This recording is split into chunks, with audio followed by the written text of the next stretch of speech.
Choose a high-quality, fresh lump crab meat for the best taste and texture. Gently mix the crab meat with the other ingredients to avoid breaking up the lumps of crab meat. Use breadcrumbs to bind the mixture together, but use as little as possible to avoid making the crab cakes too dense. Shape the crab cakes into small patties, around ½ inch thick, and refrigerate for at least 30 minutes to help them hold their shape while cooking. Pan fry the crab cakes in a little oil, over medium heat, until they are golden brown and crispy. For a crispy crust, use a mix of breadcrumbs and panko breadcrumbs.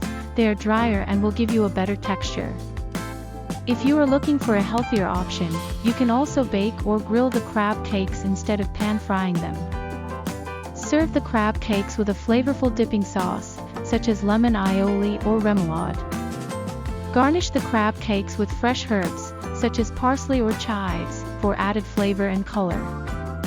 Use any leftover crab cakes as a sandwich filling, or chop them up and use them as a topping for salads.